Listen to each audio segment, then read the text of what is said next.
CBT is a psychotherapeutic technique. That is to say, it's a technique used by psychologists when they're trying to treat patients with anxiety disorders or with mental illnesses.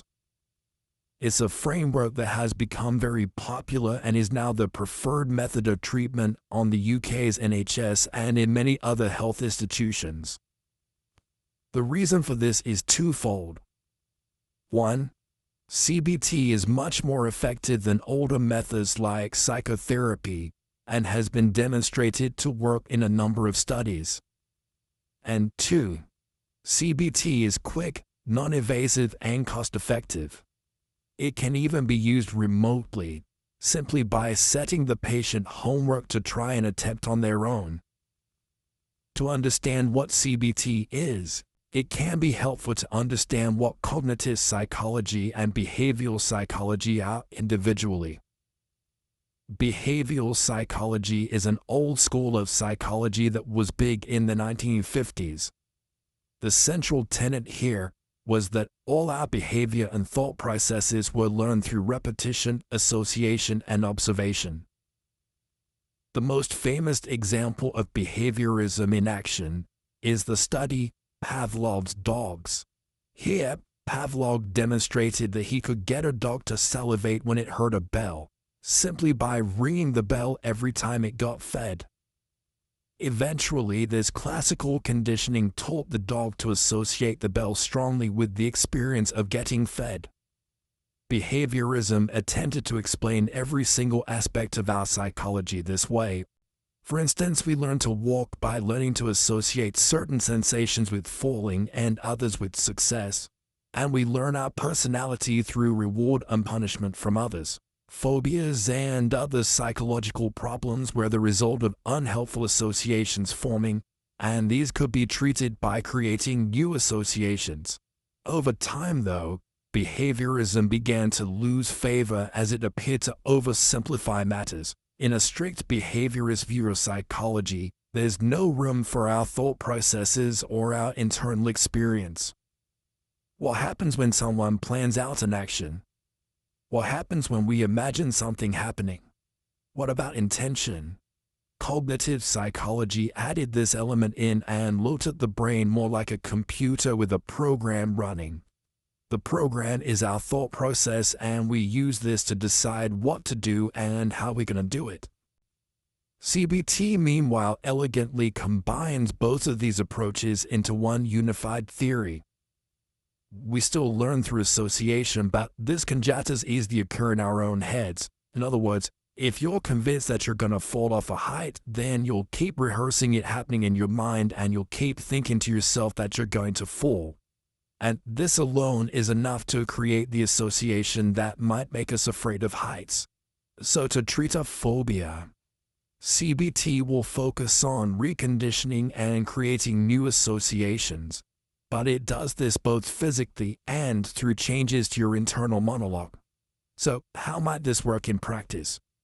Generally, it involves several steps and several different techniques which, when combined, allow you to control the way you think and feel. The start is to identify the way you feel and what you're thinking when you're doing something. And guess what? This is where mindfulness comes back in. Say you're afraid of public speaking and you want to try to get rid of that phobia forever. The first thing you would do is to be more mindful and to listen to your own thoughts and reflect on them. If you've been practicing, this should rob them of their power as you become detached and aloof from those thoughts. But at the same time, you're also going to make note of them so that you can try and change them. Another technique used for the same end is journaling. Now, this involves writing down the feelings as they come to you or writing them in a journal at the end of the day. That eating routine is coming in handy at this point. Yep, see, it all comes together. The next steps fall under the category of cognitive restructuring, and you can think of this as reprogramming yourself. Thought challenging is simple. It means that you're looking at those thoughts that you made a note of, and now you're challenging them and testing whether or not to really think that they're true. So if you're afraid of public speaking, It may be that you think things like, I'm going to stutter and everyone's going to laugh at me. In thought challenging, we're going to deconstruct that belief and see if it really is likely or if it's anything to be afraid of. Then ask yourself, why would you stutter? Do you normally stutter when you talk? Why would people laugh at you? Are people usually that unkind? Would you laugh if someone had a hard time giving a speech, or would you be more sympathetic and understanding than that? And anyway, does it matter? You aren't going to see these people again, so why does it matter what they think of you? Ask yourself these things and focus on the fact that the worst case scenario really isn't all that bad. Once you start doing this, you'll see that there's nothing to be afraid of. You can even repeat a maxim to yourself as a positive affirmation.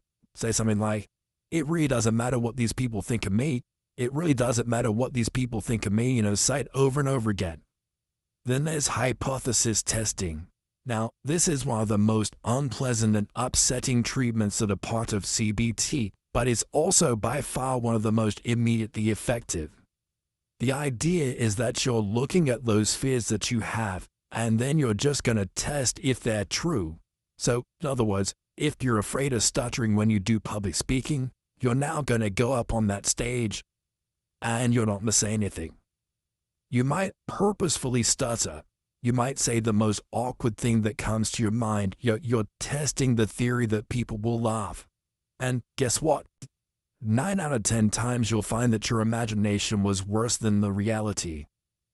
Now people will just wait politely because that's what people do. Either that or they'll laugh, but it won't really matter. Finally, exposure therapy is just like reassociation. This just means that you're going to face your fear repeatedly until that gets desensitized. In the case of public speaking, this might mean that you start attending classes to become a stand-up comic. Scary? Definitely. Effective? You bet.